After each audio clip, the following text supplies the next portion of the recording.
Let's talk about the importance of great glutes. Great glutes are much more important than just looking good in and out of clothes. They help us walk, run, lift, squat, and even transfer energy from our lower body to our upper body. Quite often when people go to train their glutes, they think about exercises like hip extension and things like this.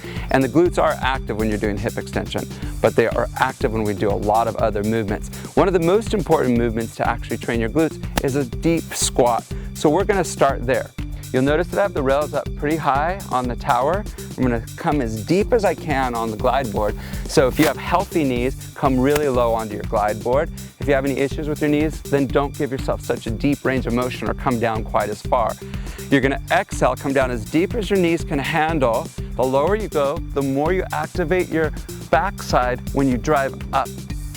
And then come back down. You can do a nice set of 8 to 10 reps here, maybe 12 or 15, or mix it up into 2 sets. And then eventually go to a one-legged squat. Again, making sure you do the same number on both sides. And then try some turned out squats too. This will come a little bit more to the inside of your leg and the outside of your glutes. Also, another great glute exercise would be to turn yourself around. You're gonna come to kneeling. So I'm gonna put my hands on the glide board and my feet up onto the squat stand. One foot stays on the squat stand, the other comes down. Engage your core, nice long extended spine, and press away. I like to call this like a sprinter start. So you're in the gate and you push away, extend through your glutes, and then come back down. So it's another fantastic glute exercise. Next, we're gonna look at some of those hip extension exercises. So I'll grab the leg pulley, place it on the back of the glide board.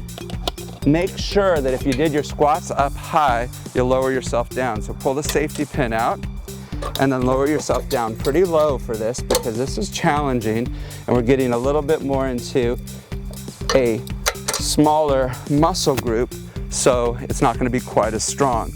Then I like to grab the glide board, slide it up the rails, place one foot onto the squat stand, and then the other foot, I reach up for the cable itself, hook it onto the front, and then position yourself so you can get a nice range of motion, core is engaged, draw your heel down toward the glide board, and then slowly let it come back.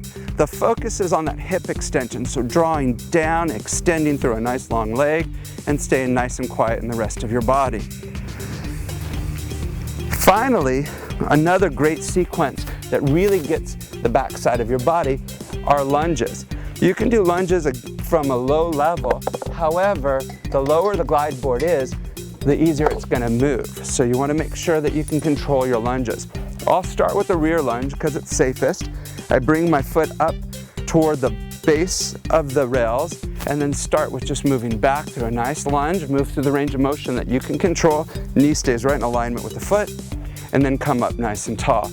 Exhale, press back, and then inhale and come back up, really stabilizing with your core. You can even add a little bit of rotation, get more core engagement here, and move through different angles. Another great thing to do is reach down to the floor or reach up to the sky.